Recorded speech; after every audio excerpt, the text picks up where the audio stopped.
least through your associations, as it was mentioned today, Water Europe is participating in this process, and it could be that for you the best way to go in communicating some of your results is through Water Europe. It's basically, I come back to something we always say: communication, dissemination for your results is important to ensure exploitation, the uptake of your project results. We have one good example from Zero Brine that you will hear later. And then last but not least, maybe you want to consider, joining forces from a group of projects to make suggestions. To my knowledge, there is no brief on water in general, water recycling in the industry. Things are done per industry, but many of your solutions are not specific to one industry. They could be used in different industries. So it could make sense to have a brief for water treatment and recycling in industry. It's more for you to judge. You're the experts, but maybe this is something that you could advocate for. So last, I would like to give you some examples of projects that we funded under Horizon 2020.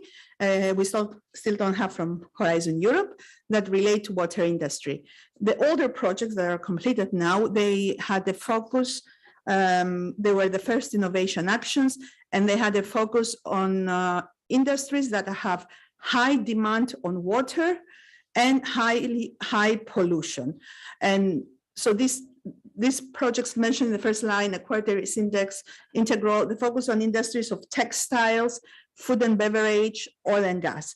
Then we had a big group of circular economy projects, and I will talk about some of them in the next slide. But we also had projects related to mining, raw materials, and also projects from Spire for different types of industries.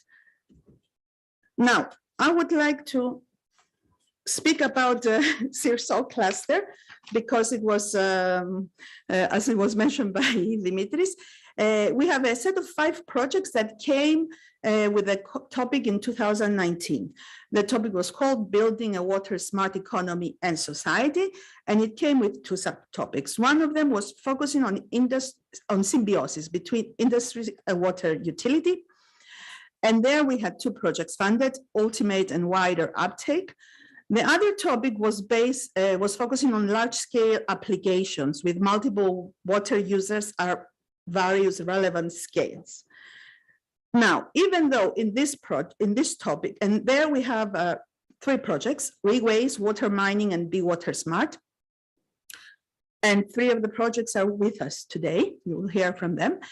So in the second subtopic, we did not have a reference specific to the industry, but at least 2 of the projects tackle industry because, of course, it's one of the key players for large users and concerns large scales. They have common objectives to contribute to water security and water efficiency by significantly reducing water reuse, reducing water use and increasing water reuse and promoting alternative sources. Also improving recovery and use of resources. This is all about circular economy. And at the same time, creating business opportunities and contributing to increased competitiveness in the EU. So it's about water smart solutions. It's about water reuse. It's about industrial symbiosis and circular economy. These projects join forces by themselves. They made up a cluster called CIRSO, Circular Smart Water. And it's very important that they did that because they have a total cost of 84 million. So this has a lot of impact by itself. And because they have the same objectives, they could identify areas of synergies that would benefit them. We supported them as research executive, as EASME first, and then as research executive agency. In their first meetings, we follow up, but it's the projects that are running the show. It's the projects that are doing the work. So they have 5 working groups. And you can ask Dimitris about all of them later on. Working on, these are the areas that they identified common to work on. Stakeholder engagement, communication, dissemination, assessment methodologies, young professionals, policy, and long-term impact. The work is ongoing for all of them. I'll just mention one thing from the last part. There is now a work going on in making a not the database, it's nothing like the Water Europe database, is collecting information on the case studies that are by all these projects to put together in one report, in one document to be communicated. And this is very important. It's important for policy, but it's important also to see, for example, here you can see the 5 projects. They have 35, I want to say, if I'm wrong, case studies. And now we will collect all this information, or you will collect all this information for the case studies together, and it will be drawing some common conclusions. And maybe you can also see if you have relevant industries that are close to each other, and maybe you can jointly work for providing input to the Industrial Emissions Directive. So thank you very much. And if you have any questions, I would be happy to answer. Thank you very much, Dokia. Thanks also for highlighting the role of Water Europe in boosting and fostering collaboration between projects, between institutions, between stakeholders, and of course industries. I mean, in this case, because they are essential. I mean, for having, I mean, a completed and comprehensive view of the challenges of the Industrial Emission Directive and what is connected to. Dimitri. Are we asked for not? Of course, I mean, you're welcome.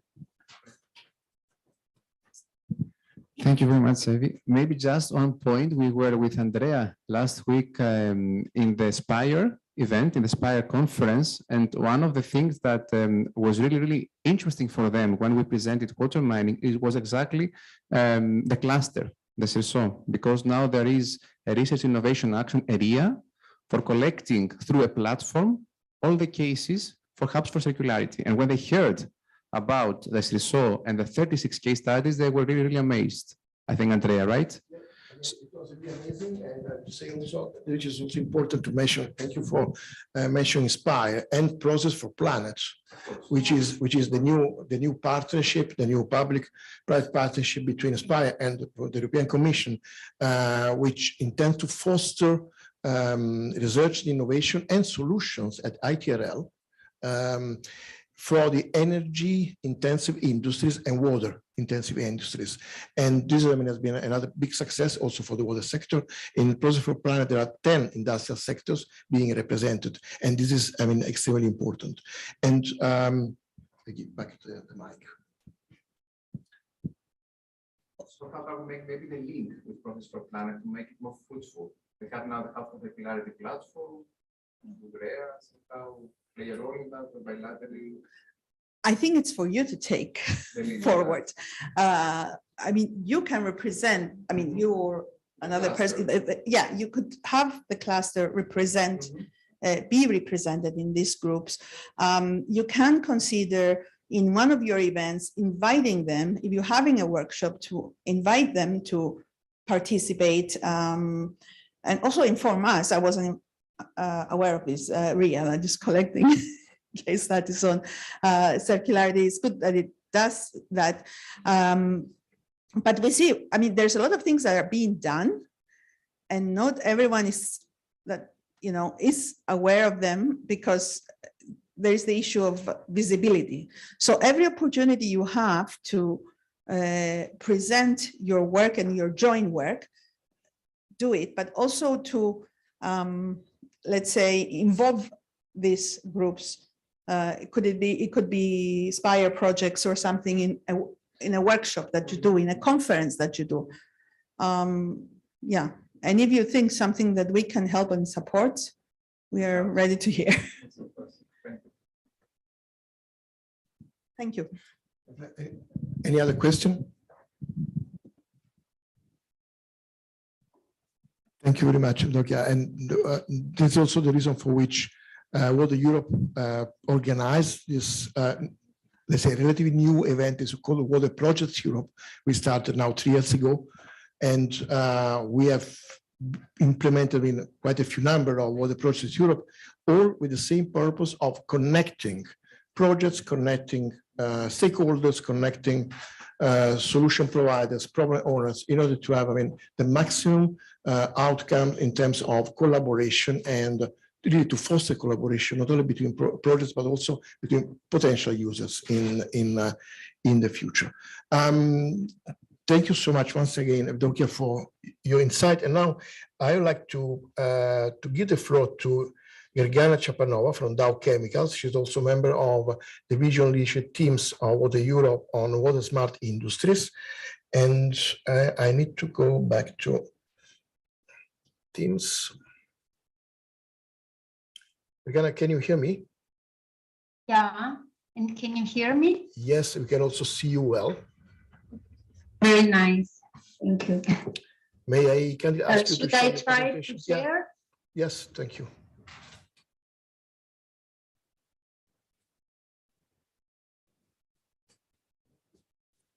So you can see my screen? Yes. Yes. Okay. So should I start or Please do you go need ahead. another? Please go ahead. Okay, I have 10 minutes. Okay. Please go ahead. Okay, so thank you very much for inviting me here today. It is the first time for me, so please excuse me if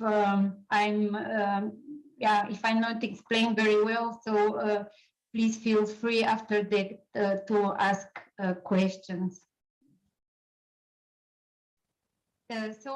Just one short slide about Dow in Germany. I'm located in a site which is called Berlin. It is near to Leipzig.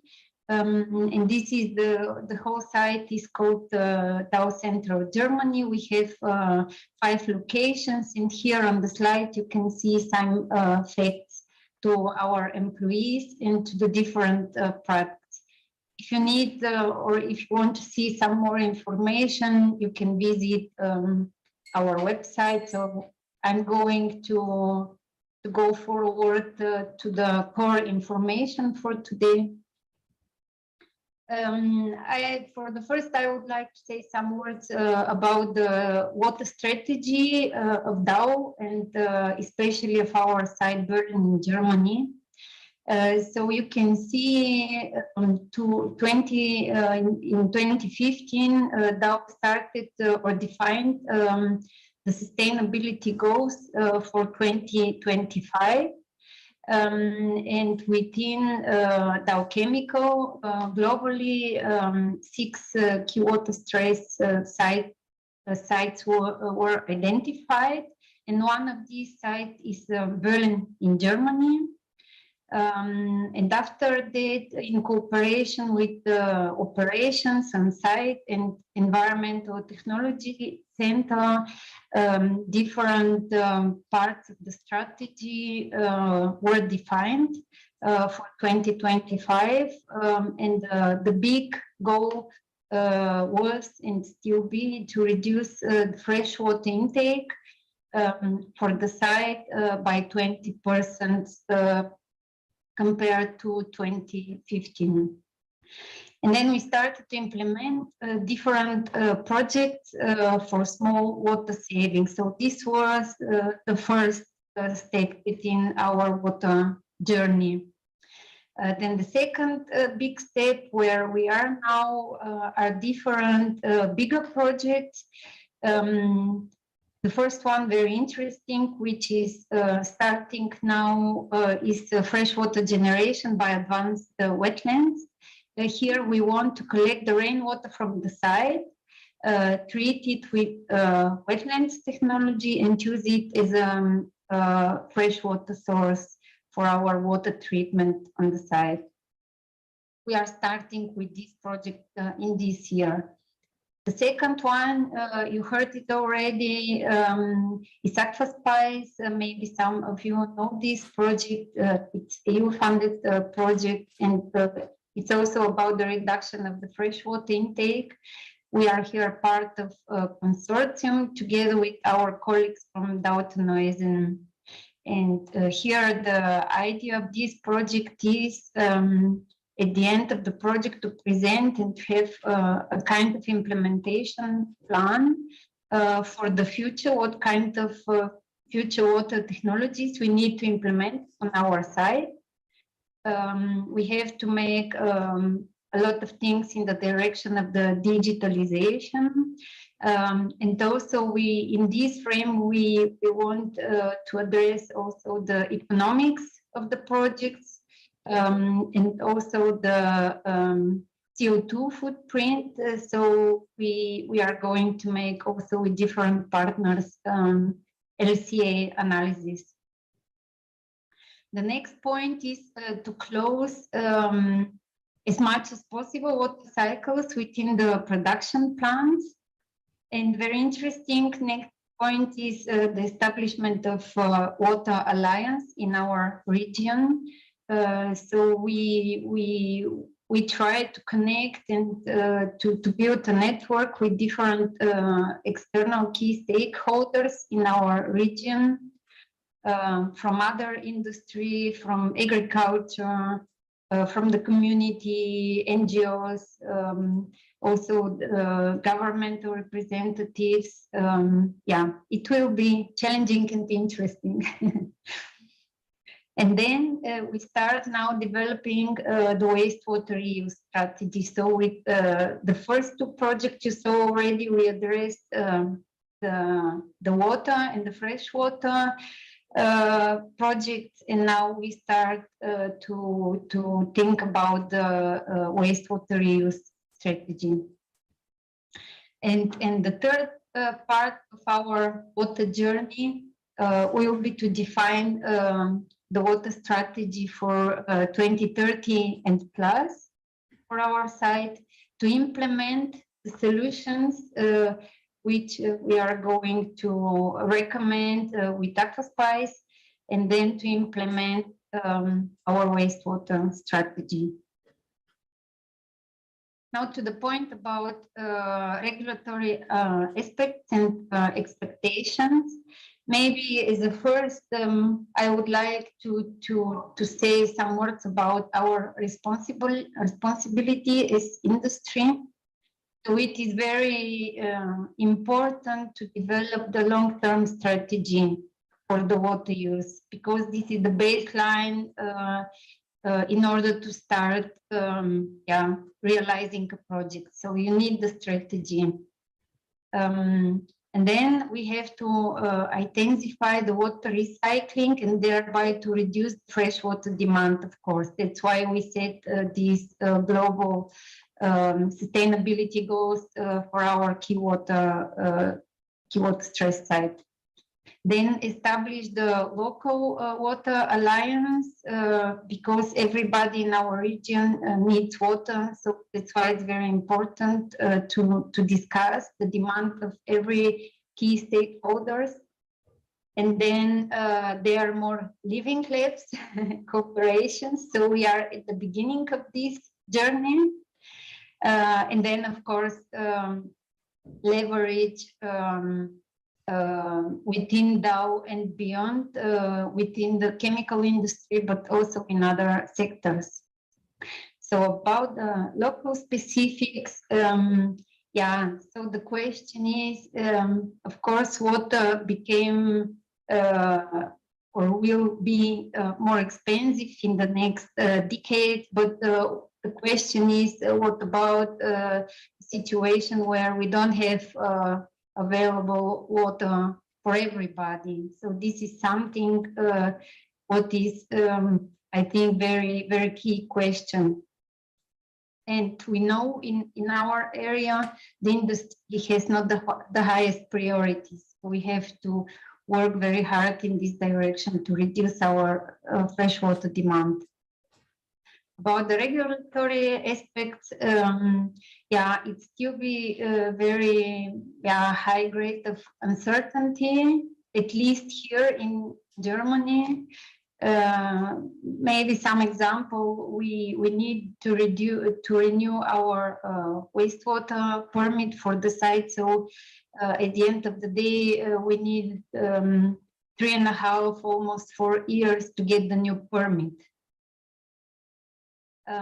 About the funding of federal level is something also which it is in our case where we applied for this very inflexible and this very long process. So we applied a short example last year, and we still wait since 15 months about decision. So this is not really nice and not really praxis oriented. So what we are expecting from the one side, we have the responsibility, but from the other side, we have some expectations, of course.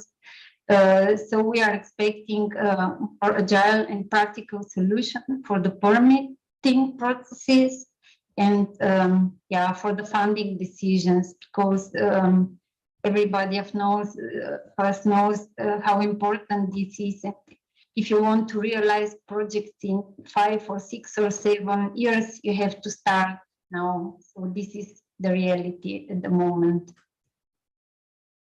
Okay, thank you very much. And if you have some questions, please feel free to ask or to contact me later. Thank you very much, Gergana. Thanks a lot.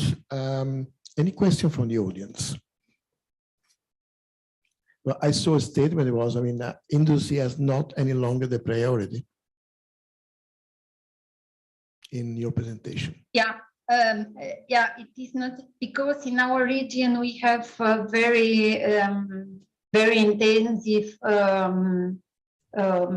tourism with high water demand. We have landfill, and we have the communities. And so from these 4 fields, the industry is on the 4th place.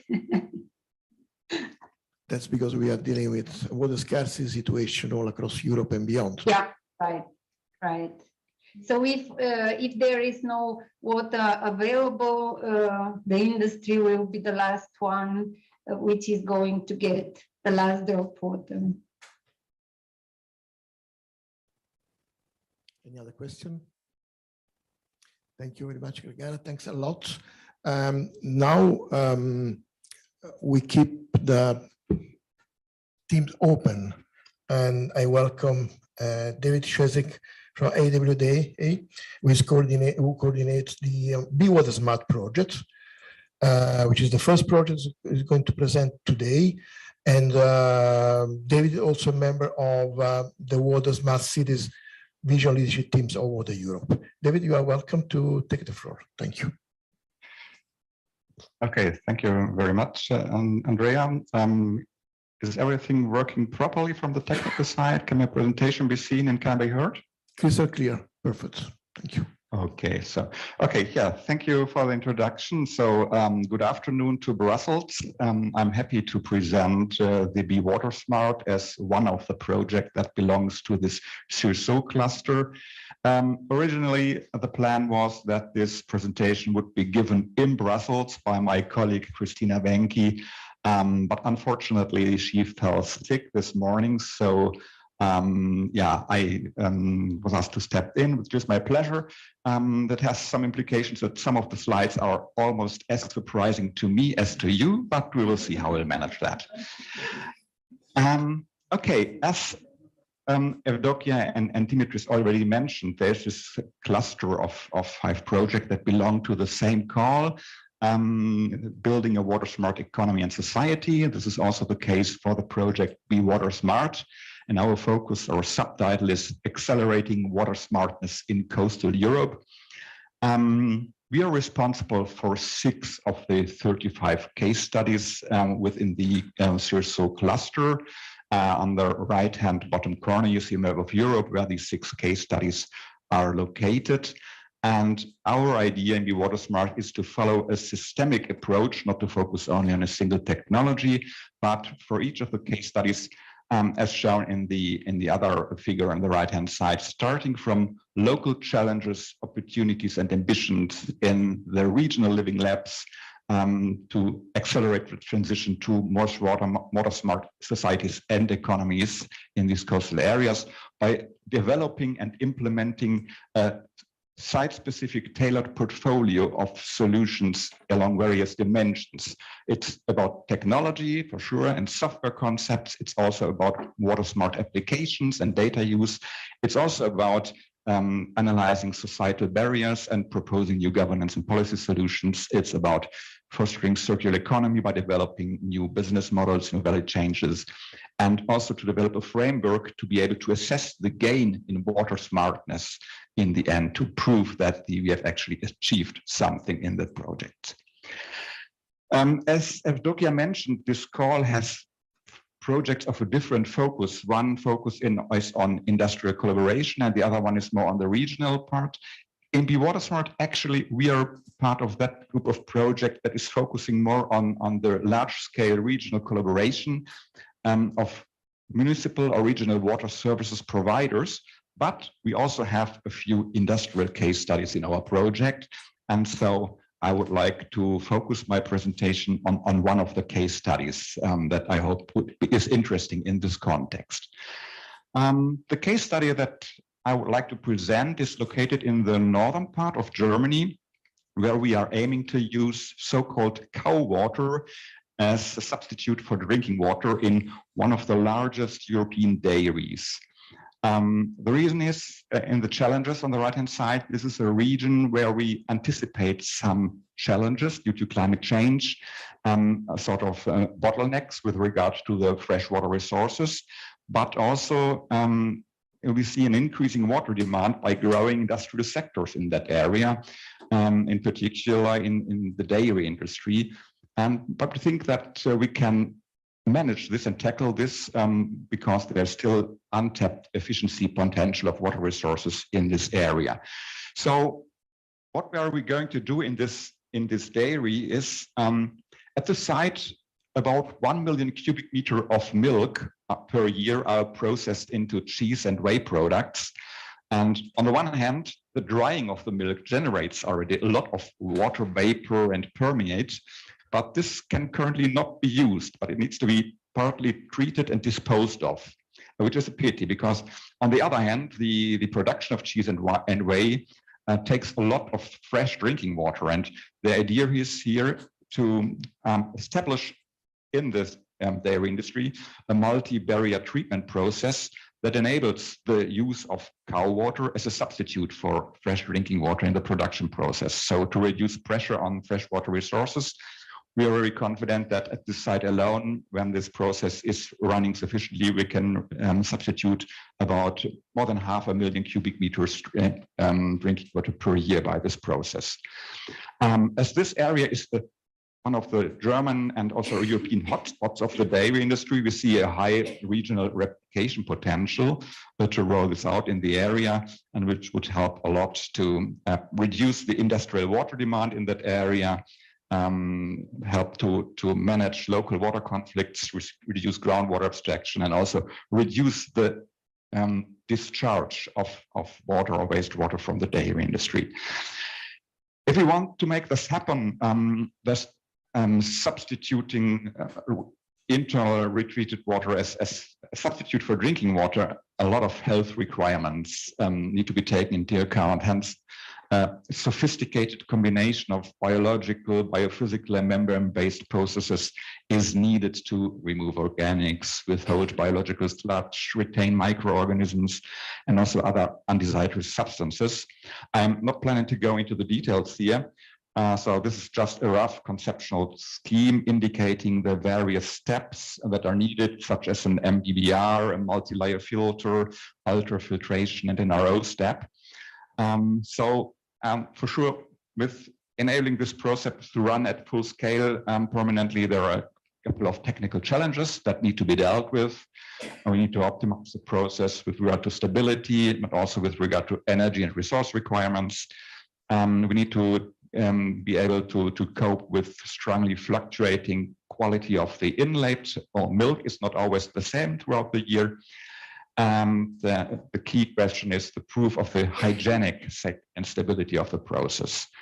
And that's the technical part, but there's also a legislative challenge, because that sort of use of cow water as a substitute for drinking water is not yet officially approved in Germany. So one of the first cases, so it requires a strong coordination with the responsible authorities to enable this. So we have taken them on board from the very first day, from the conceptual phase on, to make sure that we can in the end get this approval. And it also requires a sort of mental challenge on the customer side to accept that the used resource is used in the production of food. It's not just needed that the thing runs perfectly from the technical side. I think what we learned also the process needs to be energy efficient, needs to be sustainable. So sustainability assessment is also part of the work, and roll it out as make a clear exploitation plan, how this can be commercialized in the end. But I would like to focus particularly the right-hand side of this slide here. So what is really needed in order to get the solution running and accepted at this site, but also accepted at a broader scale, is that we use what Dimitris mentioned in the beginning, the concept of communities of practice, where we're linked with various levels of stakeholders that are relevant for overcoming the barriers that may exist locally, but also generally. So we have not just the closed small group of the project partners who are involved in developing this case study, but we have a couple of relevant authorities, representatives of organizations that represent the general public, environment agencies, but also a couple of other regional water suppliers as followers here that are interested in further building using this approach. What I would also like to emphasize is that from the Be Water Smart project perspective, so the industrial case studies are quite interesting, but they are just one part of the whole picture. As I mentioned earlier, we are aiming really for a systemic approach for a whole region.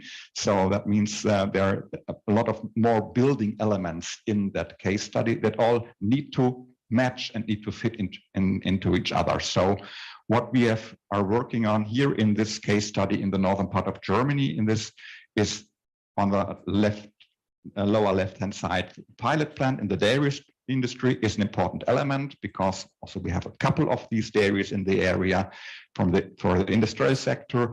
But in order to cope with the future challenges regarding freshwater demand and availability, we also are approaching other issues. So we are working on developing a short-term demand forecasting tool in order to be better able to run the waterworks and supply more specifically regarding to the demand. And also on the regional scale, we are developing a regional demand supply matching tool, GIS-based, that helps us to identify in various sectors water resources that are available to be reused or reduced in other sites, with regard classified with regard to their quality and quantity, and also the demand side, and to find combinations where matching the demand and the supply and the demand makes sense and is feasible, also with regards to treatment and transportation effort and cost. And all these elements fit into an overarching regional strategic agenda that has built on all these building blocks in order to enable a more water smart region in the end. So this, nice, and part of it is still in the future. The pilot plant is already up and running, and so I think until the end of the project, we'll have a lot of promising results that can enable us to decide about the opportunities to further explore and roll out this technology. We see that for a couple of solutions that we work on in Be Water Smart, but in particular for the solution using this treated car water as a substitute for drinking water, or for other case studies where we aim to use treated municipal wastewater in the industrial sector. There are still a couple of barriers and gaps in order to ensure the implementation. I see that there is undoubtedly already a lot of reuse and cascade use of water going on in the industry, but the use of treated wastewater in industry there's still sort of a gap in the policy and regulation. The topic is at least new at the national level here in Germany, and in particular the reuse of treated processed water as a substitute for drinking water in the food industry is something that we need to work on, because so far the regulatory aspects usually allow only actual drinking water. I don't want to read everything which is on the slide, because I'm about to run out of my time. On the right hand side, there's just a small snapshot, a glimpse into for the very particular case study that we are working on here in the northern part of Germany, of the regulatory frameworks and directives that need to be taken into account in order to make these case studies happen. As we see it, so we have a couple of directives at the European level, supported by the national levels. Some of the national regulations are just national implementations of the European ones, but some are on top. And the devil is in the detail at the bottom, because in Germany we have the specific situation of this federal situation. We have 16 federal states, each with their own laws and ordinances, how to implement the national regulations. And so developing something that can be transferred from a case study in one federal state into another is also an additional challenge that we are facing. So that should be sufficient as a first glimpse into the ambitions and the challenges of one specific industrially oriented case study within Be Water Smart. I would like to conclude this presentation with two discussion statements that are probably better suited for the discussion at the end, after all the projects have been presented, and it might be sort of provocative and hopefully can trigger some discussion.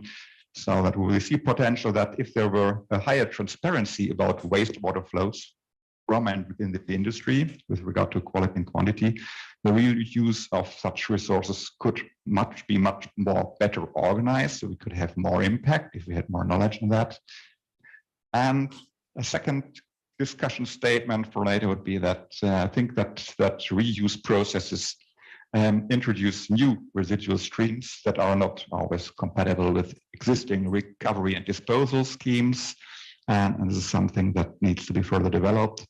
One particular topic I think that pops up very often, always if you talk about the use of membrane processes to enable reuse or circularity, there is this matter of how to deal with the concentrates, with the brine, and we also see that there's a very, very fragmented situation across Europe, and much more simplified and harmonized frameworks for permitting for regulating how to deal with this would also be able to promote much more reuse innovation. So that's, in a nutshell. I hope I haven't used too much. On top of the 10 minutes, if you're interested to get in touch, learn more about the project after today's event, we'll be happy to get in touch with you and hear the contact details of my colleague, Christina. Thank you. Thank you very much, David. Great presentation. Thank you for your time also, and replace Christina. We hope that she will get well soon. Now we jump to the next project, and then we will concentrate the first session of question and answer after the first three presentations of the first three projects. And now we go to the ultimate project.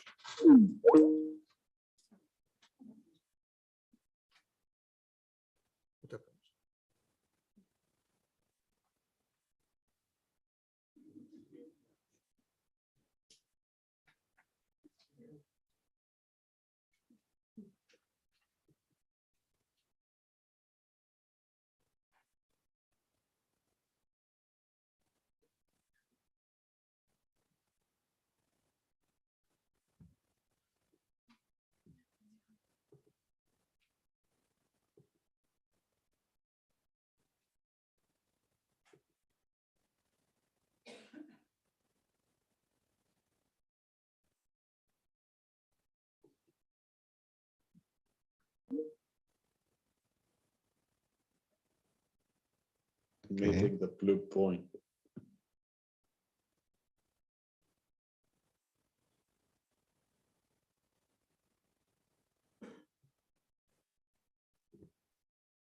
Thank you. So we're all back once again. Let me open and introduce. So the ultimate project, which is another project of the same call on water smart society and economy. And I have the pleasure to invite Gerard Vandenberg, KWR, who will give the presentation on this great project as well. So, Gerard, please, the floor is yours.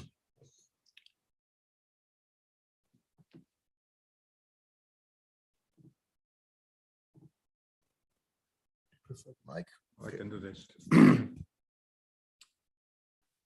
Yes, thank you, Andrea, for introducing me. So I would first like to start by expressing that I feel happy to see you alive in this room and also some of our colleagues on the screen. Nevertheless, it's good to see real people. And following up on the previous presentations, I'm partly telling the same things. That's because we received a template with a follow-up of slides that we needed to present. At least that was what was proposed. I'm not sure I actually did it. About Ultimate, I'm going to present work that we've done together with Water Europe, actually, which is a partner in our project. And also I'm going to present some of the results and outline of one of our case studies in Italy that is led by Francesco Fatone from the University Politecnica di Marche. And now hopefully this goes well and I don't ruin up. No, it isn't. This one, yes. Now it should work for the next time. So very briefly, the information Ultimate, it is one of the two industrial water utility symbiotic project that are currently running. So we're looking into these combinations on collaborations between industries and water utilities, generally public water utilities, in order to develop and support these smart water societies in Europe. We are the consortium leader, KWR. The call is was mentioned before, building water smart economy and society. And we have a budget of about 16.6 million euros, which is actually a lot of money. And hopefully we will spend it properly. And I know there are a lot of expectations. So our goal is to create economic value and increased sustainability by introducing circular symbiotic arrangements between industry and water service providers.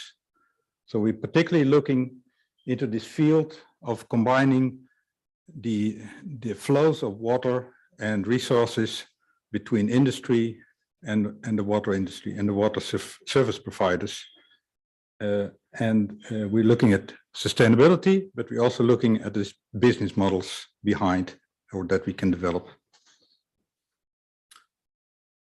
We have 9 case studies in Europe. And I'm going to explain a bit about, I hope you can read it. One of the case studies, this one, Rosignano in Italy, which is also a case study, I think, in Aquaspice, which was also mentioned before, and also in Smart Plant, previous project, I think that has been finalized recently. And it is actually already a circular system is in place on this location. However, the circular system is not yet complete. There's still waste of water, and there is no reuse of resources or materials from the water at all at this site. So our aims for this particular case study was to decrease the groundwater withdrawal. That's currently in place because, of course, it's a Mediterranean area, so fresh water is scarce. Also in this particular region, close to the coast, there's a lot of saltwater intrusion.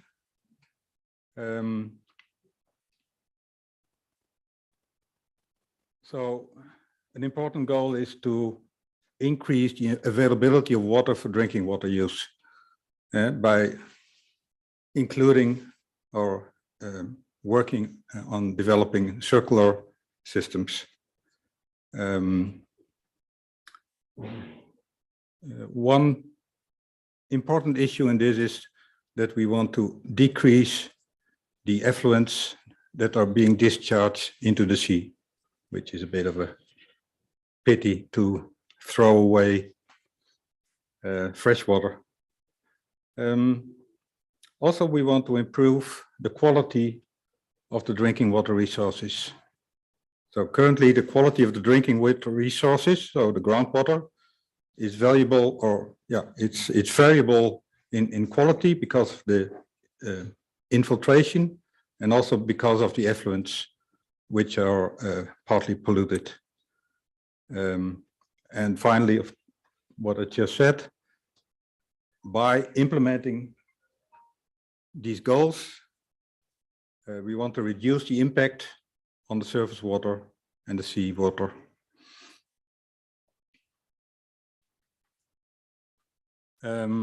So this is a quite complicated scheme, but it's more or less the same that you saw on the previous slide. And can I take this one?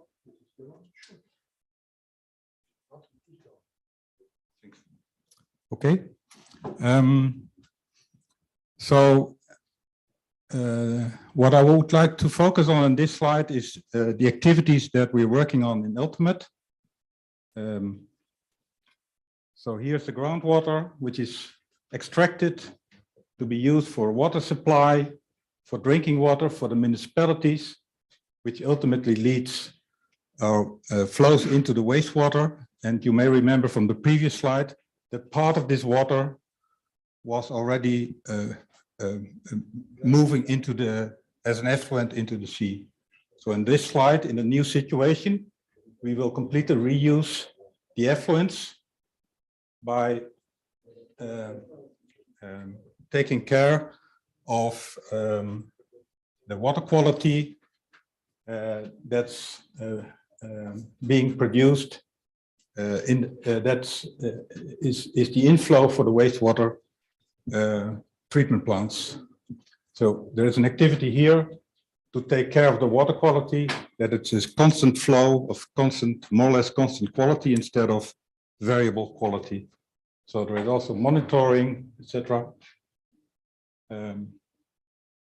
Then this water goes to a reclamation plant and can potentially, and this is a new step, can be used for the industry in this area, so Solvay here, and the industry, and this is also a new step, produces chemical byproducts that can also be used again in the reclamation plant. So, and in this way we develop a circular system for water and for materials, and we are working on a couple of activities, including digital twins.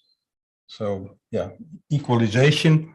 Well, I'm not an expert in wastewater, so I have to find out what it is, but it's kind of taking care of the quality of the water, to develop a matchmaking platform to see what type of water can be used in what type of industries.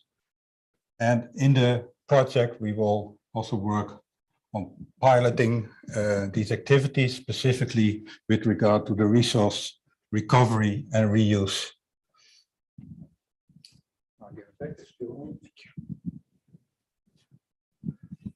And you also see that we are working with a number of organizations on this site, including the university, but also the reclamation plant, the wastewater, the utilities, and the industry. And I'll come back to that later. So I'm not going to repeat this because I already explained it more or less. So what we're going to do in this project, or what we are actually doing in this project, because we're already halfway, we are on the water reuse side. We make the step from TRL 5 to TRL 7, specifically by introducing new ways of monitoring, this matchmaking tool, and ultimately that should lead to a 35% reduction in fresh water, specifically through the use of reuse of the wastewater streams in this on this location. A new activity is this reuse of materials from the wastewater streams. We are looking at some new tools to extract the materials and to reuse it again. And here we also make the step from a lower TRL 4 to a TRL 7. And our goal, our target is to recover 10% of the materials and to reuse it in the process.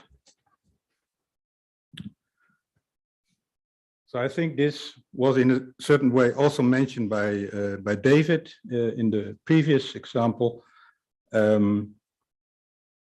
What we learn in this project, what we are also applying in this project, and I think it's also more or less true for the other projects, sister projects, is that we're looking into the technologies, into the digital support tools. We're looking into these valorization schemes. Very important is this engagement of the stakeholders. Already the communities of practice were mentioned a few times. We're also working in Ultimate with the Living Labs of Water Europe. And of course, finally, the political and the governance context, very important to even make it happen, that it can be done.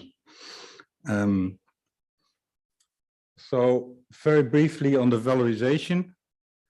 So there are different types of symbiotic systems that we're looking at in Ultimate. So on the left hand, you see that we are working in Ultimate with the agro-food industry, with the beverage industry, with the chemicals industry, and also with biotech industry. And on the other hand, we work with the municipal utilities, with the industrial utilities, the multi-utilities. We work with SMEs, and we work with specific water service providers. And particularly in the Italian case, we work with Aretusa, which you saw is the reclamation plant. And this is a public-private partnership between the industry, the Solvay in this case, and the municipal water utilities. And I think that's a very nice example, which was actually already in place. But I think it's a nice example also for other locations where we are going to set up these symbiotic arrangements. So then we come to the Industrial Emissions Directive. We have had a couple of activities already finalized in Ultimate that have provided input for the policy side, but also in regard to societal expectations, ethical issues. And we recently, I think just 2 weeks ago, we finalized a policy brief. And if you can read it, you will see that the main author was Loic. from Water Europe in a room somewhere.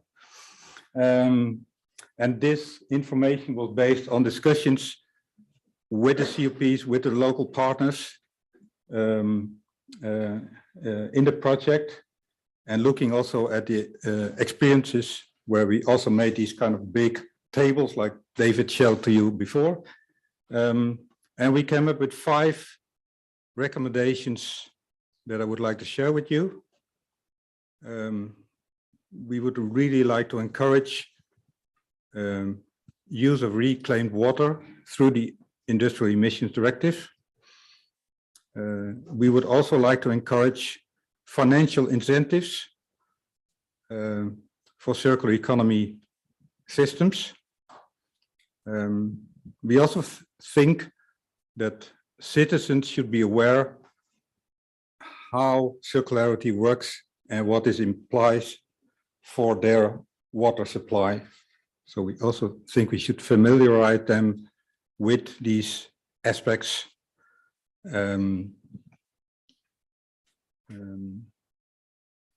We feel it's very important to get in touch with these companies to get a more transparent overview of their activities, both the linear or non-circular and the circular activities, and to share these, to give the examples to others. And very important, which was also mentioned by some of our case studies on the water quality requirements for reclaimed water should not be more restrictive than the normal water quality requirements. I think that's also a relevant advice. I also made a discussion statement, and I have to read it because it's quite complicated at the end. Quantitative goals regarding circular economy, so including the reuse of water, exploitation of energy, recovery of materials, should be adopted by the Industrial Emissions Directive to stimulate the development and uptake of circular technologies and processes, leading to a faster transition from linear to circular water smart industries and water utilities in Europe. So I think that's it. That's my name. This is our website with an E. But that's because my computer has an issue with the E. I will change it, and my phone number. So thank you.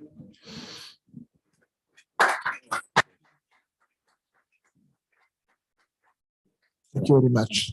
Thanks a lot.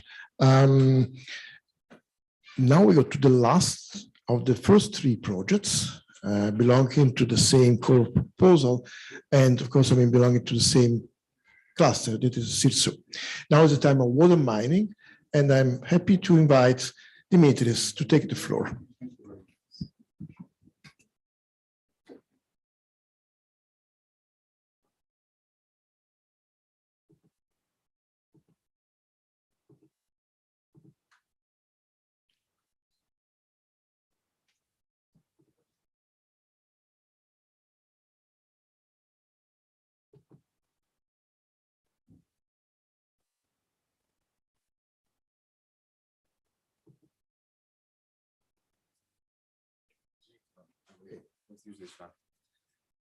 All right, so now I'm going to present to you water mining.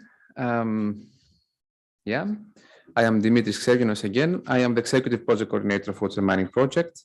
Now, water mining, the title of the project, first of all, so it's again the same category, the same family of projects. So this gives me a bit of a luxury in time. I will not repeat what was said about the family of projects. Water mining, next generation water smart management systems, large-scale demonstrations for a circular economy and society, under subtopic B for large-scale demonstrations. All right, what is the aim of this project? To provide for real-world implementations of Water Framework Directive, as well as circular economy and EU Green Deal packages. And pre-commercial demonstration scale, of course, is our target. Now, these solutions combine water management services with the recovery of value-added renewable resources mined from alternative water resources, and this is how water mining, the name came.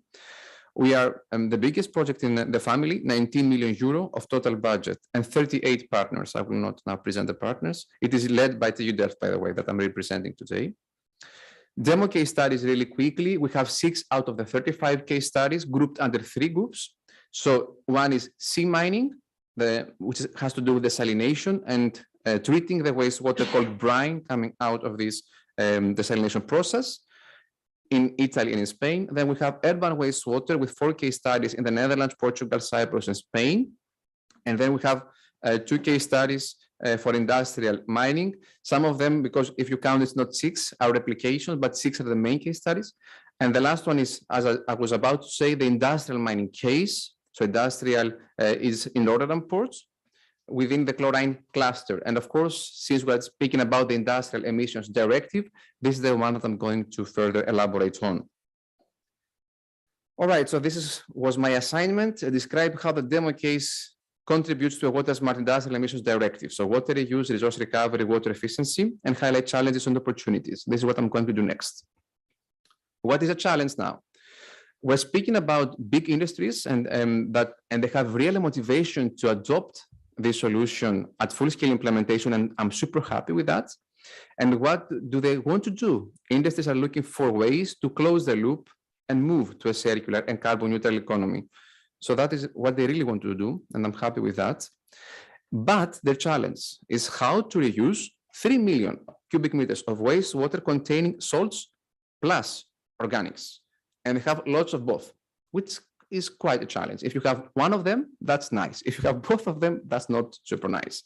And now they're discharging these 3 million cubic meters per year at Maas River. And then it contains 50 kilotons of sodium chloride salts and 100 kilotons of calcium chloride salt, which just goes wasted. We don't recover. Maybe we should. And this is what we were trying to do. So my next assignment was to describe how the project can contribute to sustainability, or what would we need to support beyond the project to ensure the long-term sustainability. And I'm going to give you now some figures, quantitative. This is Rotterdam Port. So it is the bottleneck on the left and the Pernice side on the right. And now I'm going to present to you where our industries are located. Nobian is former AkzoNobel. I don't know if you're familiar with the new name. AkzoNobel, you know for sure, I guess. And Nobian, what they do is that they have a chloralkali plant. They produce chlorine. Now, the downstream user are 3 industries. And I'm going to discuss only about one of those. That is Hexion. They produce epoxy resins. They have also changed the name. It's Westlake Epoxy, but Hexion is what I have used in the slides. Now, until today, they have a linear fashion to collaborate. And water mining comes in. And if we come in and have a circular economy fashion, what is happening is that we are going to reduce by 30% the water consumption. We are going to save 25 megawatt hours of thermal energy consumption and 6 kilotons of CO2 emissions. That refers to the full-scale implementation, not the project, of course, but at full-scale implementation. And by doing so, we have full circularity. We have a circular economy business model, a really nice one, which is about chemical leasing. So how now the chemical can really be leased and not owned by and sold. We can discuss about that if you want. And no discharge, zero liquid discharge. And then this, of course, is in line also with a zero pollution action plan. These are the impacts. Now, I'm going to explain a bit the linear and circular economy solution that we are going to apply. Of course, I don't have much time, so maybe later on I can give more information to whoever needs more information. On the left-hand side, you can see the upstream part from the chlorine production. It's Nobian again, but they're producing salt. And they're producing that through solution mining in Delfzijl in the northern of the country. Now, after they produce through solution mining with a lot of energy being consumed there, thermal energy consumption, that it is being used downstream some, I don't know, hundreds of kilometers to Rotterdam Port. And then they produce the chlorine, and then downstream Westlake Epoxy with a new name now, that is Hexion. They use fossil fuels and chlorine to produce the product, and they produce the brine. Now, with the green, you can see how we want to do what? The brine treatment, and then back to Nobian to be used again saving all these resources that we explained before. The good thing is that we are at high TRL level. So I was super happy to see about AV in the beginning, how we can maybe now contribute to the Industrial Emissions Directive if we have sufficient TRL, and we do. I guess you are familiar with the TRL, so I will not explain that now. Right, so describe how the demo case can contribute to achieve a water smart society. So I will try to take a step back now and provide to you the bigger impact, not only locally, but at the national level. And what I will do is that I will connect to the precursor of this project, Zero Brine, because we had a lot of insights from Zero Brine that led to water mining. I was happy to be involved in writing both of those two proposals. So I used the emission strategy within Zero Brine. Emission strategy is like the EPRTR that we have at the European, at EU-wide, but they have this also in the Netherlands, super advanced. I really like that tool. And I mapped the chloride releases. So there are 277 facilities with 870 kilotons of chlorides emitted per year. So that is at the national level. And what I did then is that I tried to see what is happening in Rotterdam Port and to make the connection. Now, 22% is in Rotterdam Port. So Rotterdam Port accounts for 22% of those chloride releases.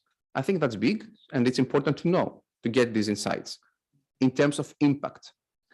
In Zero Brine, we had another case study for industry water production with much, much smaller contribution. This is why I'm super happy that after Zero Brine, we got these insights, we filled in our knowledge gaps, and then we have water mining to really create the impact. So what is happening in this neighborhood is, do I have, yeah.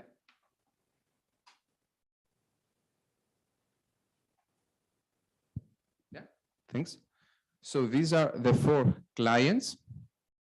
1, 2, 3, 4, 5, sorry. So Hexion, Sinetsu, Huntsman, Tronox, and New Farm, and Nobian is producing the chlorine.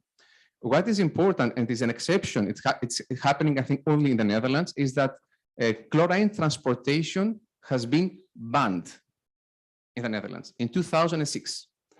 This created some very good circular economy opportunities because those companies now are located close to each other. And being close to each other is important for circular economy because you have pipelines, you have infrastructure costs, which are really, really important. So since 2006, this has been banned. And then what I did, and this is the final step that I'm going to show to you, is that, okay, you have Rotterdam Port and you have the different industries emitting these discharges, chloride discharges. And then what I saw is that 75% of the total Rotterdam Port relates to the chlorine cluster. So by having this integration of this supply and value chain and have this circular economy, you have a great impact in Rotterdam Port. We're about to publish that. Don't take too many pictures. So I'm going now to the last part, which relates to the regulations. So what I told you first is that the past regulation in 2002, the Dutch government and chlorine manufacturer AkzoNobel, Nobian, signed an agreement. It was a bilateral agreement to bring large-scale chlorine transportation to an end by 2006. So that helped a lot. And this is why regulations can help. So that was an enabling factor. Then I'm going to give you 4 current legislations that help towards that direction. Is that there is a circular economy implementation program nationally, and this is the National Program for Circular Economy. And by 2030, the Netherlands will halve the raw materials to achieve a fully circular economy by 2050. Further to that, and on a voluntarily basis, the province where Rotterdam Port sits is adopting a circular economy agenda. That's nice. It's voluntarily, not legislation driven. And then related to CO2 and energy related, it's the National Climate Agreement. It was adopted in 2019. And then what is really nice also is that they have 6 clusters, like in Rotterdam Port in the Netherlands, and they are producing themselves the cluster energy strategy, as you can see also here. And I have also the links for whoever wants to see that. Now, on a EU level, 2 main groups I have here, the EU Green Deal, and in specific, of course, the Circular Economy Plan, Repower EU, and Chemical Strategy for Sustainability. I think this is important because we are discussing about the sustainable chemical strategy and sustainable and safe by design chemicals. And this is what we're producing. chemicals. So we should see this as a case study on how we can produce that sustainably. And the second is the Industrial Emissions Directive, of course, what we're discussing today. And there is a Commission implementation decision in 2013 for this specific chloralkali process.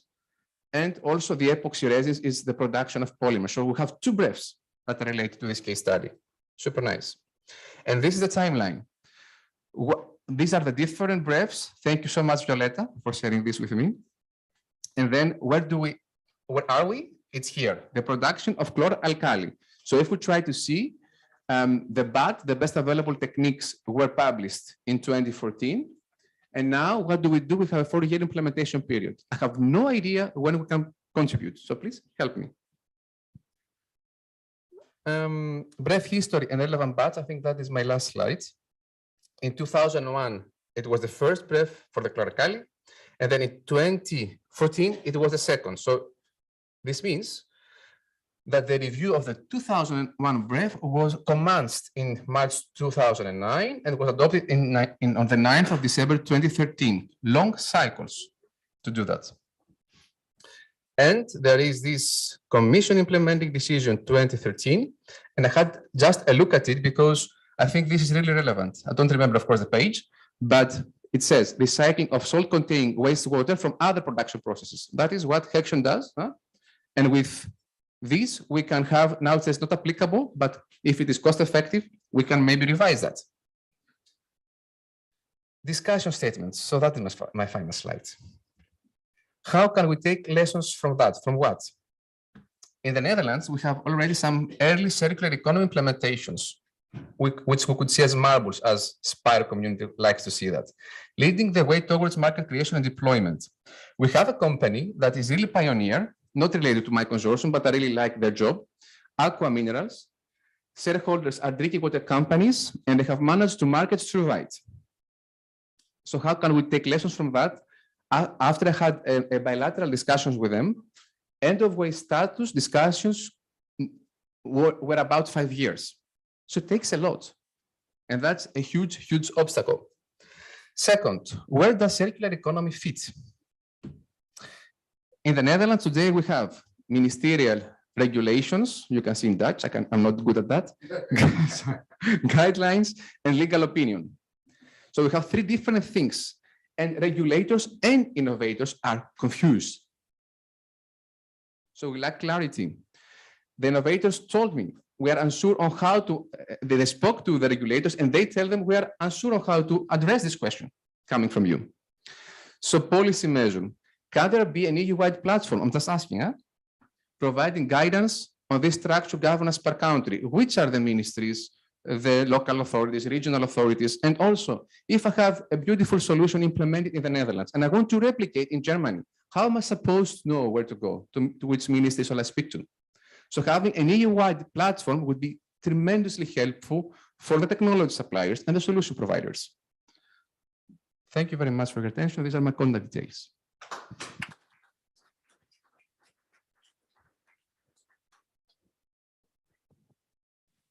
I think that we had really a great overview from the 3 projects. Now in the agenda, is planning to have a question and answer session, but we're really behind the schedule. And if you agree, we can make, one question and answer session just after the presentation of the other 2 projects, which do not belong to the same cluster of the CIRSO, but they, of course, they are extremely related to the topics of today.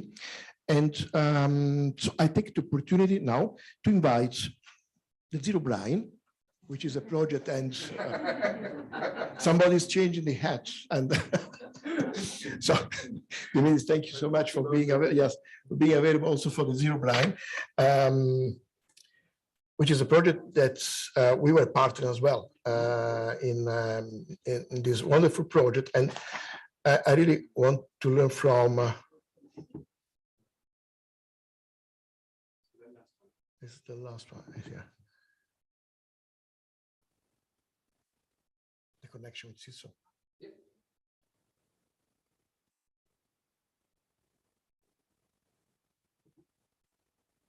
Yes. I was hoping for a couple of questions to take a brief. That's okay. Yeah. So Zero Brine project, changing hats. I was part of the technical scientific advisory team, TSAT, and project innovation manager. So Zero Brine project. The title, redesigning the value and supply chain of water and minerals, a circular economy approach for the recovery of resources from saline impaired effluent brines generated by process industries. So this project, by the way, was a Spire project in 2016, and it has to do all about industrial emissions directive, all 4 case studies that you will see in a bit. Duration, it started in June 2017, and it was completed last November. Overall budget 11 million and partners 21. Again, coordinated by TU Delft. So we had 4 case studies, all related to industrial sectors. Case study 1 is here. So that is the evidence case in Rotterdam Port. If you remember, I said before that we had a case study which gave us insight. The impact of having the brine recycling was really small, but we got a lot of insights on how to have real impact with the water mining project. Then case study 2 is Poland, coal mine effluent.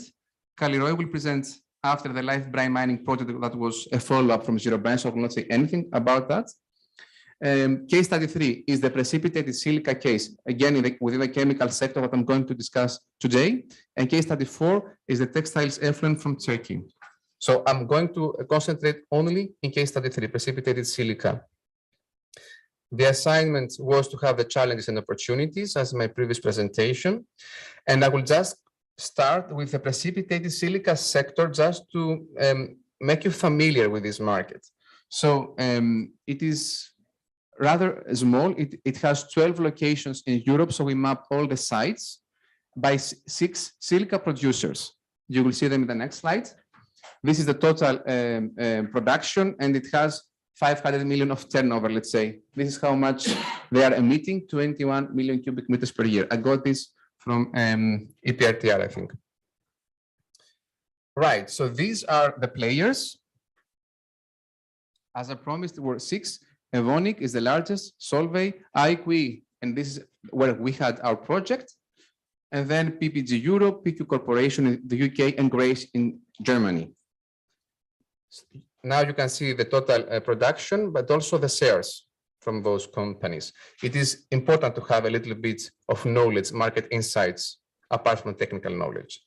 Now, what we did is that we tried to be very industrial emissions directive oriented.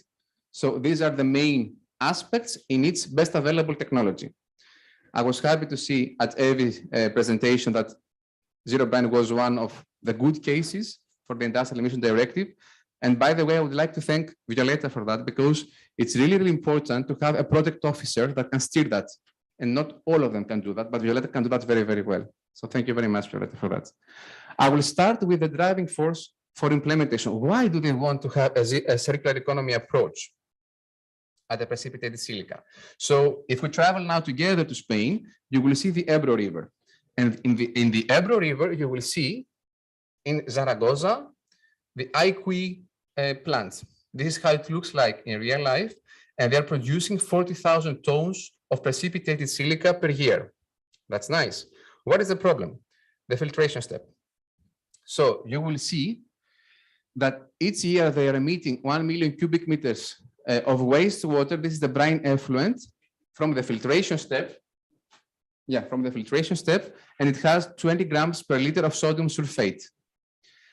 And why is this a problem for them? Because they have a new business opportunity and they would like to expand the business, but they cannot, because the regulation tells them that you can no longer emit more than that. This is the regulation. This is what I can give you as a permit. So now that they want to expand, they cannot, and they need to adopt a solution for that.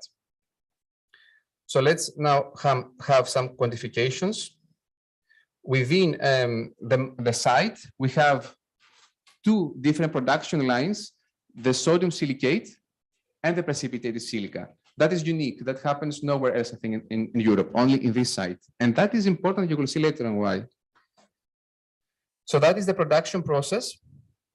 And this is where we have the wastewater, and here is the energy consumption on the drying process. And let's make them happy with zero brine. That comes from the BREF document. And they're trying to see here what are the options to really have the sodium sulfate removal from the wastewater. So if the BREF back then was successful in doing so, they wouldn't have a problem, but they are not successful because there are two different options: spray drying, precipitation of gypsum, page 287 for whoever wants to see that. And these are the economics behind. So 225 euro per ton and 700 euro per ton. Do you know what is the real target for them to adopt that? 100. Not possible. So we started with Zero Brine project to provide the solution to them, and you will see how we managed. So this is what we did with our Zero Brine project. We had a nanofiltration that we used to separate the ions and have also the water recovery, 80%. And then downstream, we have either eutectic freeze crystallization or evaporation to recover the sodium sulfates. Now, using that, as I told you, 80% of the water is being recovered, and that should be in the BREF document, I believe. And then the sodium sulfate, we have more than 98% of purity using the eutectic freeze crystallization. This technology has been invented by TU Delft. We just had now a patent application, by the way, and an environmental technology verification application as well coming up soon in the next 3 months. Why are these gentlemen happy?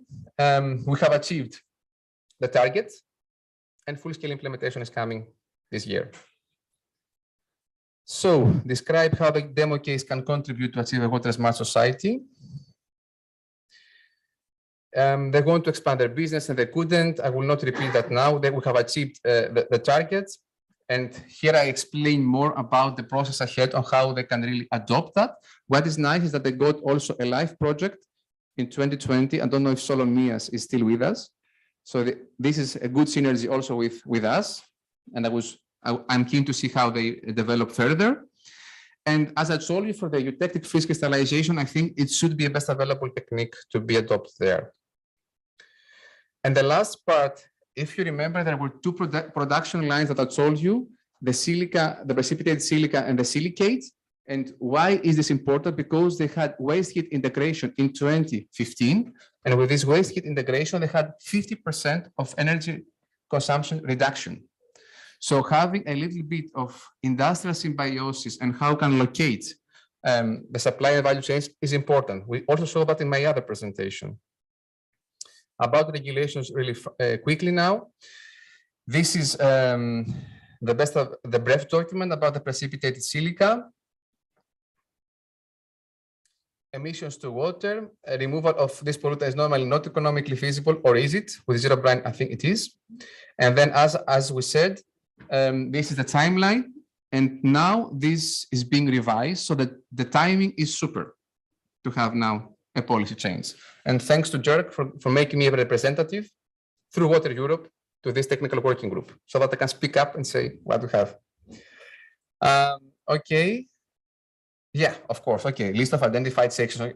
I don't think that it's relevant for you. I have a list of that where we can update the BREF. Discussion statements, and I'm out of here.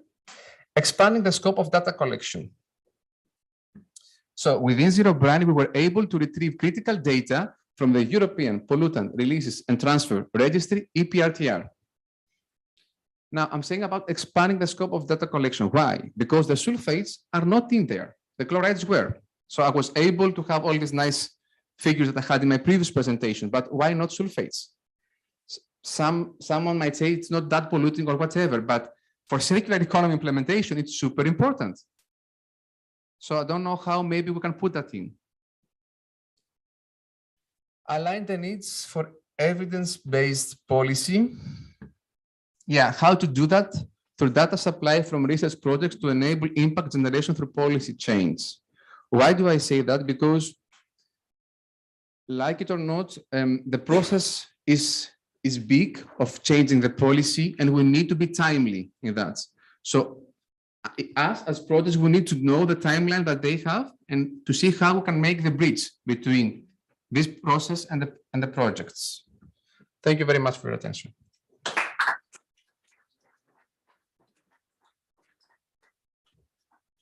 Dimitris.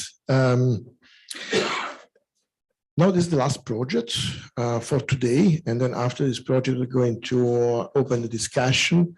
I think that there are already, a number of questions coming from the audience, and I would like to invite Kaliroy Pantelaki from Silo to present the brine mining, which is a live program supported project. I just open your presentation.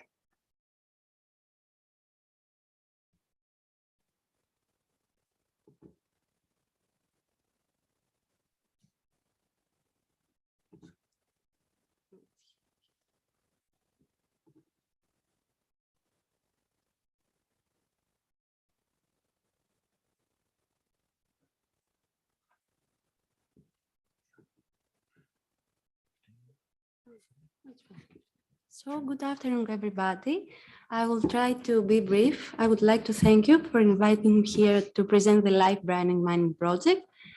My name is Kaliroy Pantelaki. I am a project manager at Silo, the company that is responsible for the innovation management and the market exploitation of the live brining mining activities.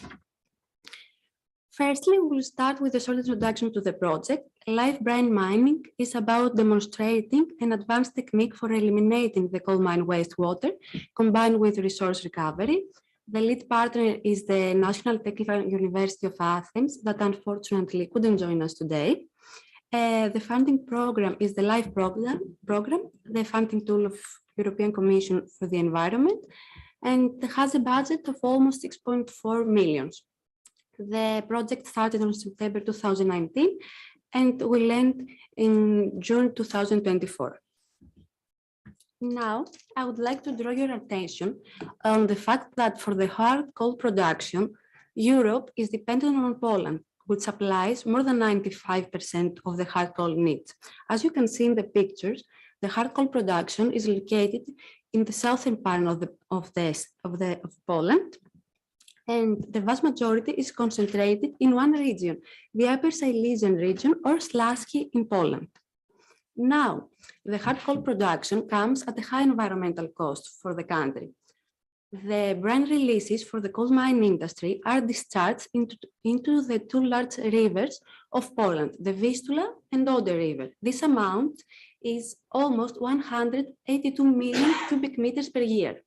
And it has been reported that except of the environmental damage, causes also annual economic losses to the agriculture, to water transport and industry that amounts to 180 to 250 million euros. Now, together with the Central Mining Institute of Poland, we are investigating the active and the abandoned coal mines in Poland. Here is the most updated map. And as you can see, there are 18 active coal mines that are in white, owned and operated by 6 companies. Now, I would like to focus on the Debiensko case study, a case that's about the circular economy implementation in the coal mine sector. So Debiensko was the first plant globally to apply zero liquid discharge system in order to treat coal mine brine, but also to recover salts of edible quality. As you can see, the capital expenditures was $60 million, and its main drawback is the high energy consumption that amounts to 730 kilowatt hours per ton of salt recovered. Now I will present how we advance the state of the art in the Debiensko case study into the live brine mining program. So we are trying to eliminate the brine by treating it with an innovative brine treatment system in order to recover marketable mineral salts and water. According to our analysis, we can decrease the energy consumption around to 31% compared to the Debiensko case study and to recover almost 90% of salts and clean water. Now, Silo, together with the Central Mining Institute of Poland and the Silesian University of Technology, has developed a study that is focusing on addressing how we can implement circular economy solutions by developing a business model implementation tool. As you can see here in order to enable researchers to design, implement, conceptualize, and depict the circular economy solution in the waste treatment field. Here you can see this tool that we define the wastewater circular value. This is the case for the Debiensko case. The numbers are not visible since the paper is under publication, and we can distinguish the value proposition, the value creation and delivery, and the value capture. In general, our innovation contributes to the environment by eliminating the coal mine water discharges to the surface waters and reducing the energy requirements to the society through the creation of new job opportunities, and finally to the economy by creating additional revenue streams. We believe that the live brine mining project contributes to a water smart society by eliminating the brine, by producing end products which satisfy market specification, by implementing the Water Framework Directive, the Industrial Emission Directive, and the Circular Economy Action Plan, by creating new jobs, reskilling and capacity building of people, and by minimizing the salt byproduct and subsequent needs of landfilling. Now, regarding the regulation, the directives that are related to the coal mine wastewater treatment, the Water Framework Directive provides guidelines on integrating water reuse into water planning and management. The water recovery and reuse are encouraged as alternative water resource. However, this philosophy is mainly oriented for urban wastewater and not the industrial. And furthermore, there are no specific standards that are proposed for the recovered industrial water, and this leads to national legislation gaps. Moreover, regarding the breadth on management of waste from extractive industries, there are proposed many techniques for the management of brine. However, they do not recover salts in a form and purity that allow for market exploitation.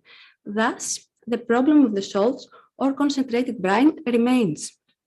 Finally, just transition mechanism is a part of the EU Green Deal that aims to a climate neutral economy by 2050.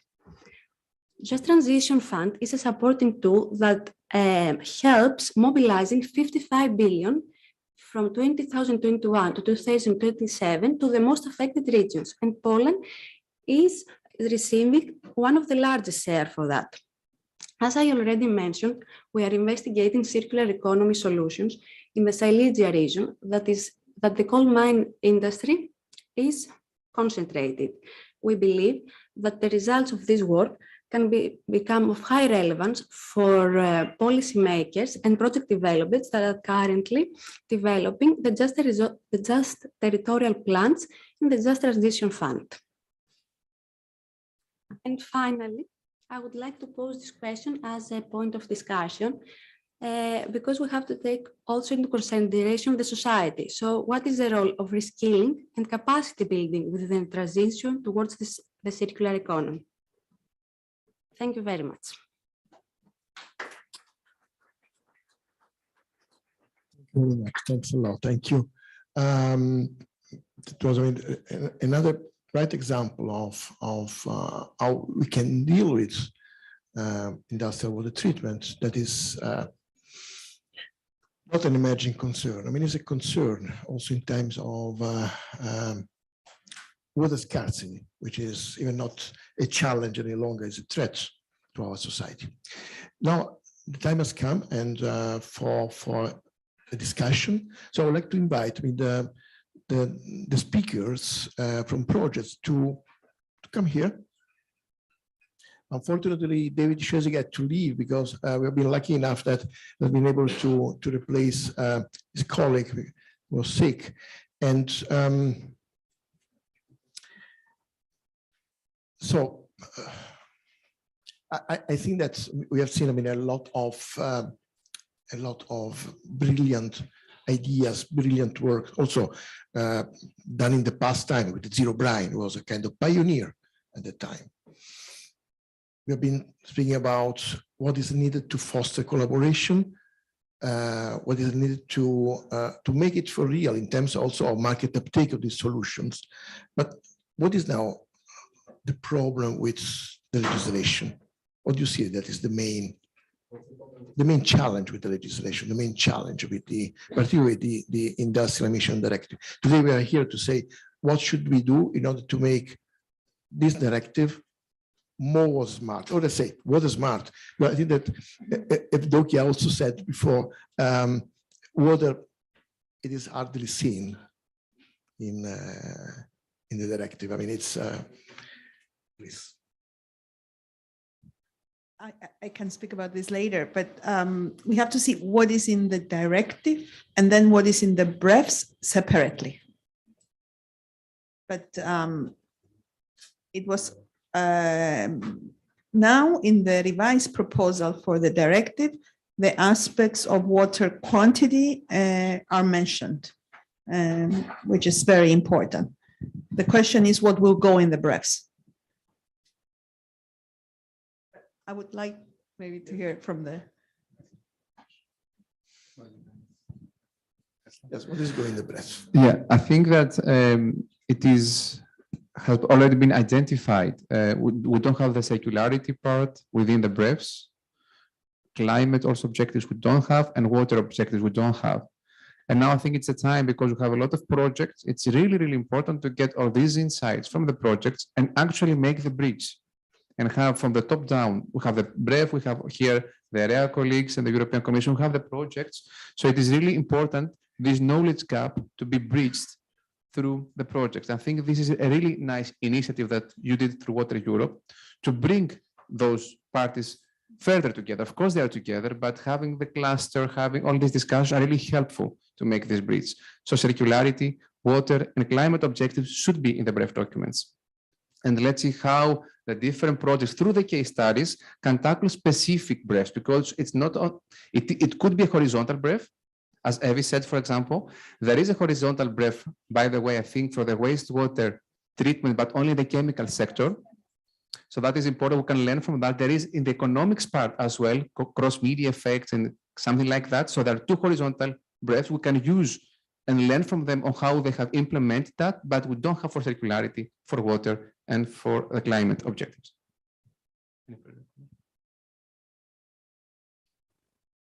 Well, I don't have anything specific to add. I also don't feel like a big expert in this field of BREFs, etc.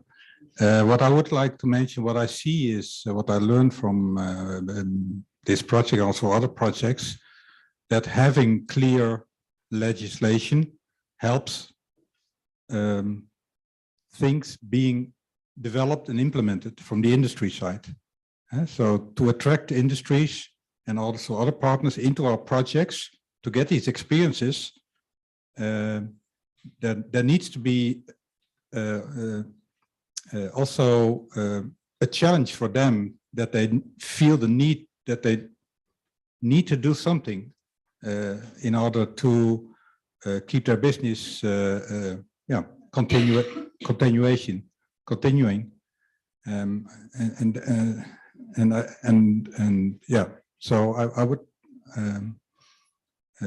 I would suggest that that's also something we should not forget, that we can actually give them guidance.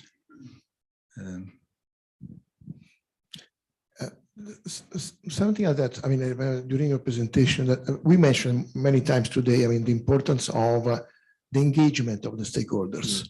Right? That is, I mean, we are speaking about legislation, but at the end of the day, I mean, the legislation is made by us, it's made by the people, it's made by the institutions, and made by the stakeholders. And in the water sector, I see that all these projects made great efforts, because we are talking about a water smart society. Achieving a water smart society is, it's a great change. I mean, it's a paradigmatic shift to something that's completely different from the non-circular economy, the non-circular society. But at the same time, I mean, it is a difficult change, and there is the need for involving the stakeholders at any level. And I mean, we are partner of the project. In Ultimate, for instance, we are collaborating with the other partners on the CLPs, I mean, on the community of practice, which have a great importance, and on the water-oriented living labs. But now I have a question. I mean, what should we do more in order to engage the stakeholders, but not only at a level of engagement. Should we go well beyond that and establish a bridge in order that we can have this real co-creation that can support also the achievement of new, more effective legislation for the water sector? Is an open question to everybody. And maybe I don't know if there is somebody from the teams that would like to say something. Is somebody checking that, for example, Solon, Mias, etc., which are maybe there, but maybe until we check. I think that it is exactly what you said. The communities of practice is a concept that we just use only some years now in zero brine and now in water mining and the other projects. And I think this is super important because within the COP, the community of practice, we don't have only the project partners, but we have external parties that bring different expertise, but also have clear interest to see the uptake of the results for the commercialization. And it's like seeding something. A project gives a seed, but this seed needs to grow. So what happens often is that when the project is completed and ends, this seed dies. With the COP, it's an opportunity that we're trying now to establish, putting different parties with a clear interest to uptake the project results. So I think it is really important for this part of the social embedding that we were referring to, Andrea.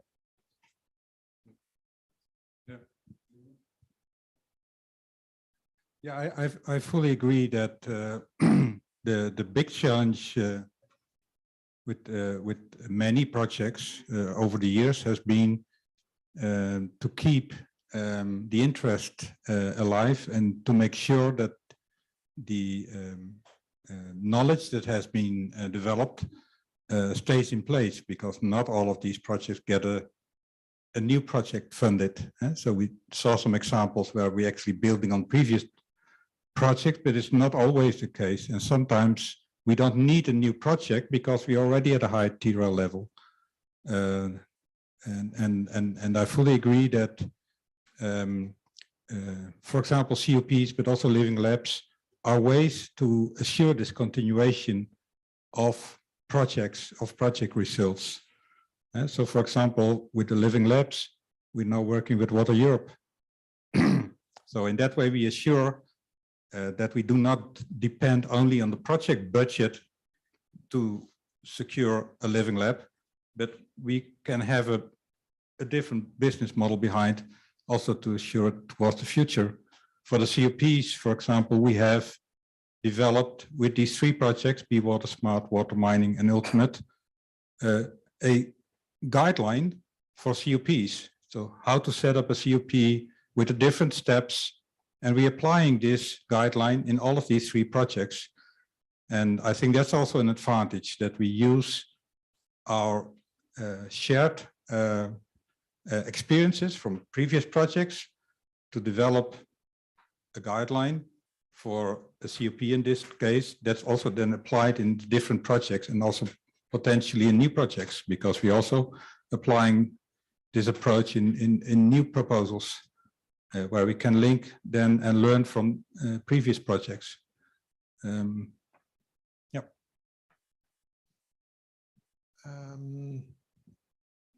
I could intervene here if you hear me, Andrea. Of course.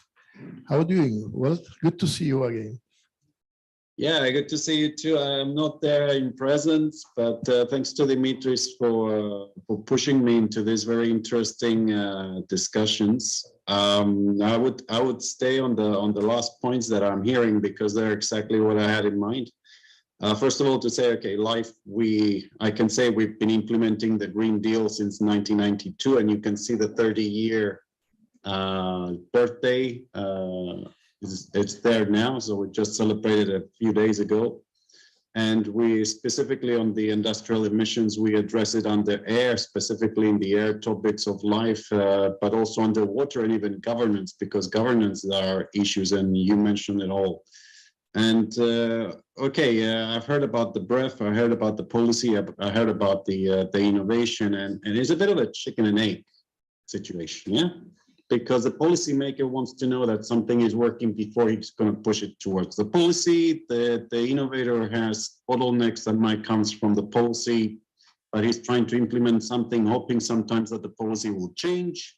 Then you have also the investors coming into this picture, and I think this is the important thing. It's the sustainability of the whole endeavor at the end of the day that matters. Is the win-win situation that we need to create. So if you have a high TRL level, then what? Can you sustain the demonstrators that you did during the project? Can you actually demonstrate for enough time that they are working?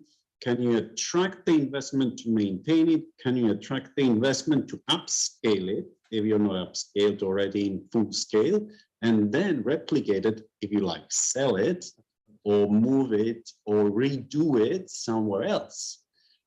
And this is the end goal, I think, that we need to reach with the policy innovation investment side. We're looking also, for example, LIFE has the green assist mechanism, which is going to start to be implemented, so trying to help with greening of projects.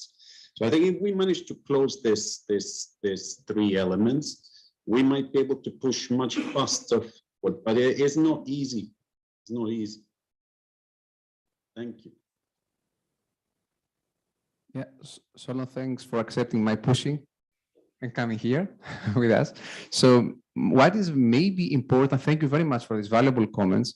We had been discussing that also within the close to market events, because I think the LIFE program is the closest to the market from the funding tools together with the EIC accelerator.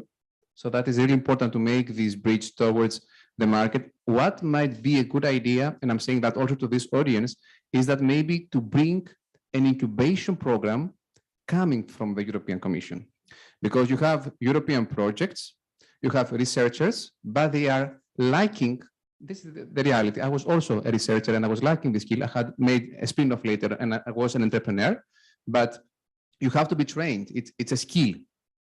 Becoming from a researcher an entrepreneur requires some skills. So maybe the LIFE community could make a real LIFE incubation program, something like that, and train us, the researchers, to become entrepreneurs. Very good Yeah, point. I think that goes beyond LIFE, I would say. That goes much beyond LIFE. But as you said, we're working close to market is an effort. But I would say look at Green Assist right now, because that would be an interesting new development within the LIFE.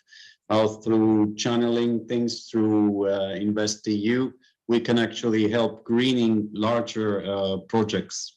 So I think that would be interesting to see actually if we can help the results from the projects not ending up just reports or on the shelf or a demonstrator that is then dismantled, but actually to move into bigger, larger scale projects. Yeah, this is great, and thank you. Okay, I have some comments, but maybe these are very, very specific to innovation actions as they were under Horizon 2020 and as they continue to be under Horizon Europe. In this new tool, we were asking and we're still asking for projects that bring results that are high TRL close to market. They're not in the market. At the same time, we're asking as part of the project exploitation plan, which we would like the projects to start working from day zero and not in the last year, but also exploitation plan that somehow will be realized. And okay, you're a very big consortia and you have different actors in the consortia. So ideally, in the ideal world, we would like to have the solution providers in the consortia that have some interest in taking the solutions to the market, and the exploitation plan involves them, but also can involve the other partners. And then I guess somehow in this exploitation plan, you will be talking about attracting investors. Now, and we're talking here about the BREFs and the BATs, where is best available techniques. These are best available techniques that to make it in the BREFs, they have to be in the market or very close, because they cannot impose. This is what the permits are issued. We cannot issue a permit on a technique on a technique that is close to the market. But the discussions on this BREF, as you said, take years. And I think you would be welcome in this discussion. And if you have a solution that is near market ready and you're taking part in these discussions, then that's a plus for you to attract investors. That's a big motive for an investor. My solution is going to make it in the BREFs. It's going to be in the permits. That's a bigger support that you can have than any funding or any training. Yes, it's good if researchers understand entrepreneurship because everybody can work together better. My personal view is that they don't really need to become entrepreneurs. We can have different actors that work together, and we don't want to lose the researchers, but of course we want them to work well together with all the other actors. We want them to communicate very well their results. Thank you. Any reply or reaction? Well, I like the last comment. I think Evie is totally right. We don't want to disappear, the research to disappear. So they need to stay there and they have their own research skills. Maybe what I wanted to say is that if the researchers go beyond merely their research and understand the societal impact, that would help a lot. So this is what I meant. Not necessarily the researcher, the PhD, will go to become an entrepreneur, which is good if this happens because it's his own baby. I had that, so I know this journey. So, but yeah, sometimes it's good himself or just to understand if somebody else takes this baby from him, how he can help or she can help.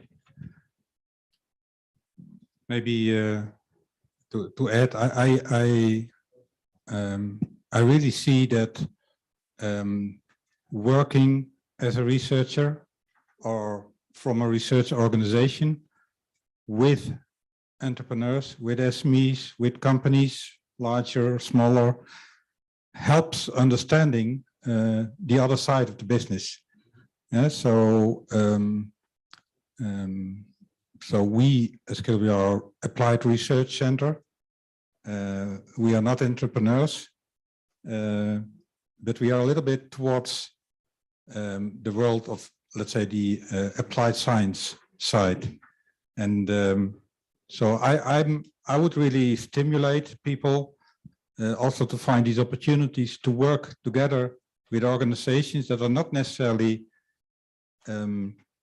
automatically your counterparts, merely to help understanding what they need and them understanding why they need research, because that's also something that they often oversee. They just think that any idea is a good idea and can be put on the market, whereas we all have to go through all the TRL levels before it comes to this market opportunity. So I think from both sides there is a lot to learn, and I would also encourage that we keep supporting projects and programs on European scale, but also national scale, to stimulate this cooperation, because I feel that by cooperating we can get the best results and also the best understanding.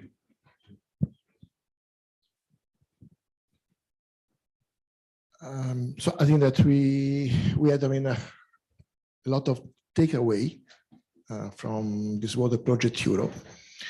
And we saw that how much is important also to create the bridge between the stakeholders. This is not only, when we speak about, the legislation, and in our case, the Industrial Emission Directive. And we also learned about the matter that there is the need for fostering the collaboration as much as possible, and to really, to scale up to markets. And I would like also to add something else, because I think that you all know that an important partnership is starting in this month of June, which is Water for All. And this is a co-funded partnership, a long-lasting co-funded partnership, which has one of the pillars, which is led by Water Europe, which is about demonstration of innovation through demo site and water and delivery labs. It means to have stakeholders on board, also exploring what is not necessarily funding from projects, but what is the meaning of engaging with the investors, with the industries, with the business to make this for real. Unfortunately, I have to close this Water Projects Europe today because we are behind the schedule and we have other events coming up. So I would like really to thank all the projects and the experts from the REA and from the European Commission for this invaluable support and contribution. And to the audience here and online, thank you so much, Solomon, for being with us. And thank you so much for supporting the achievement of a water smart society. I see you pretty soon. We have the dinner with, we'll participate in the dinner, and see you tomorrow for Water Innovation Europe, the big day. Thank you so much. Thank you.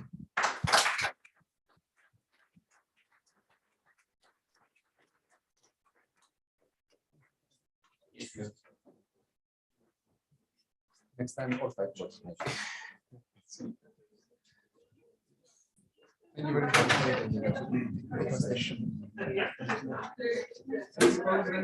Yes, absolutely.